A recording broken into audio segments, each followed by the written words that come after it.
Joining us now for her first MS Now interview since winning the Virginia's governor election is Governor-elect Abigail Spanberger of Virginia. She's a former Democratic congresswoman and CIA officer.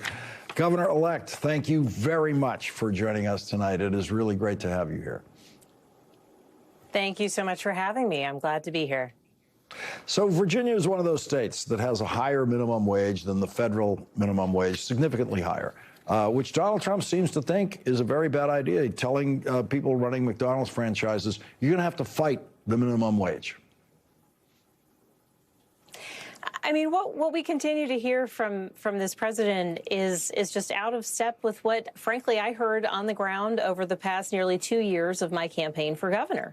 People are struggling. People are really having a hard time making ends meet, whether it's costs at the grocery store, the pharmacy counter, when they get their energy bill, when they sign their kids up for daycare, if they can find a spot.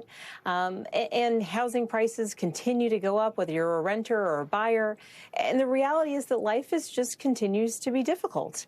And to hear this president kind of so flippantly talk about something such as the minimum wage, not addressing real issues within the housing market, real issues within, across communities where we see energy prices going up, real issues that affect people. And chiefly, we will see increased healthcare costs continue to go up, in part because of the so-called one big beautiful bill. So he is wreaking havoc on our economy and on people, and ultimately not in any way being responsive. And I think we saw that in the results of the Virginia election.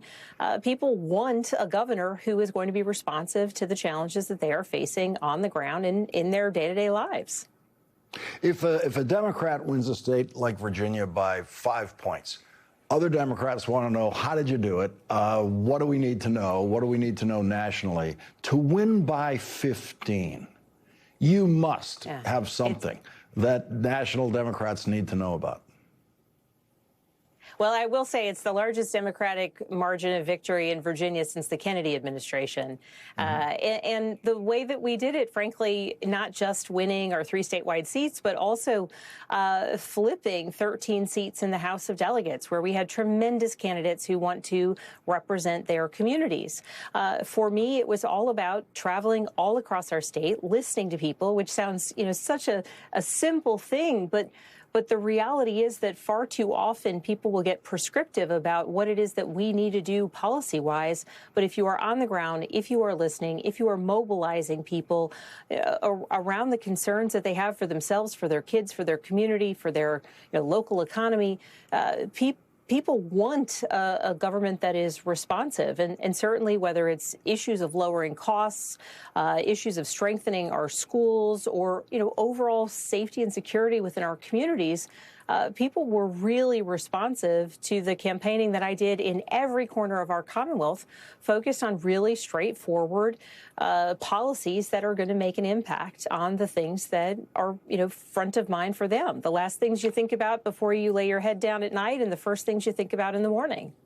When you talk about every corner of the Commonwealth, I think of the corner that goes way down into Tennessee, shares the border with Tennessee, Tazewell, towns like that down there.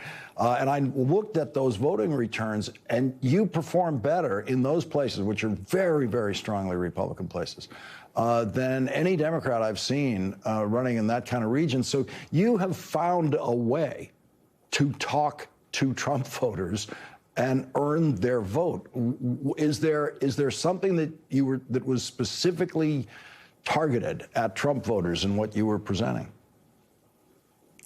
I think, and you're talking about the corner of Virginia that is known as the place where Virginia begins. And if you look at a map, it's actually west of Detroit. Virginia is a large state. And in going to communities that don't typically vote for Democrats, that is admittedly the case, I think what was important for me was to demonstrate interest and true desire to get to know people, to be present, to demonstrate respect. Because, in every part of Virginia, whether they're historically Republican voting or Democratic voting, or they're toss-up communities, whether they're down the street from my home or they're hours and hours away, people want to feel rooted, and people want to feel that their concerns matter and that their voices matter, that their communities matter. And I moved back home to Virginia 11 years ago to be closer to family. And for me, I grew up in the suburbs of Richmond. I was able to move back home. My husband was able to, have his job remote. It worked for us. But in so many parts of Virginia, that's just not an option. And so to even be able to speak to what it is to, have that feeling of being rooted in a community that you love, a place where you want to raise your kids, that's not a possibility for so many people who are getting either priced out of the communities they grew up in, or where there's not enough economic opportunity for their kids to come back to. Then you add on to that the challenges of childcare deserts, and you add on to that, changing economic frictions, the attack on the federal workforce we're seeing coming out of Washington, the fact that no fewer than 6 rural hospitals across Virginia will close. These are serious challenges that I intend to address and certainly heard about during my time on the campaign trail. Abigail Spanberger, Governor-elect of Virginia, thank you very much for joining us here tonight. Thank you so much for having me.